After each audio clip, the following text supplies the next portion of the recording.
පොළොන්නරුව ඇලහැර ප්‍රදේශයේ ගොවීන් වනාලි ගැටලුවෙන් පීඩා විඳින්නේ අද ඊයක පටන් නොවේ. ප්‍රදේශවාසීන් බලධාරීන්ගෙන් ඉල්ලා සිටින්නේ මේ සඳහා කඩිනම් විසඳුමක් ලබා දෙන ලෙසයි. මගේ නම ඊ.එම්. රත්නායක. මම ඇලහැර ප්‍රාදේශීය ලේකම් කොට්ටාසේ අංක 15 සෑගල ග්‍රාමධාරී වසමේ පදිංචි. ඉතාමත්ම සෝචනීය මට්ටමින් ප්‍රකාශ කරන්න ඕන මේ කන්නේ ආරම්භ කරදා ඉඳලා වන සතුන්ගෙන් විශාල හානි කරදර සිද්ධ වෙනවා මේ ඇලහැර ව්‍යාපාරේ පුරාම.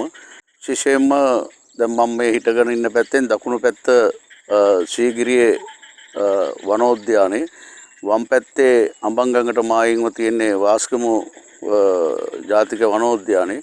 ඉතින් මේ දෙපැත්තේ තමයි මේ අලි සතුන් ගොඩාක්ම රැඳී සිටින්නේ. ඒ අයට වෙලාවක් කලාවක් නැහැ. යෝධයල රක්ෂිතයට බැහැලා වැට කඩාගෙන ආපහු ගම්මානයට ඇතුල් වෙනවා අලි විශාල වශයෙන්. ඒ වගේම ප්‍රධාන මාර්ගය ඔස්සේ ඉඳලා කුඹුරු වල හිටපු මිනිස්සු ගෙවල් කඩලා මාර්ගය හරස් කරලා වාහන පොඩි කරලා විශාල මිනිස් හානියක් මේ වෙනකොට මේ ඇලහැර ජනපදයේ වෙලා තියෙනවා. ඉතින් ගොවි මහත්තුන් බලාපොරොත්තු වෙන සහනය මේ වෙනකන් තාම ලැබිලා නැහැ. ඉතින් අපි විශේෂයෙන්ම ආයාචනා කරන්නේ මේවා ප්‍රාදේශීය ලේකම් තුමියට අපි දැනුම් දීලා තියෙනවා. ඒ වගේම කෘෂිකර්ම කමිටුවේ ගොවියෝ විටියට අපි මහසභාපතිතුමාගේ ප්‍රධානත්වයෙන් තියෙන කමිටුවට අපි ඉදිරිපත් කරලා තියෙනවා.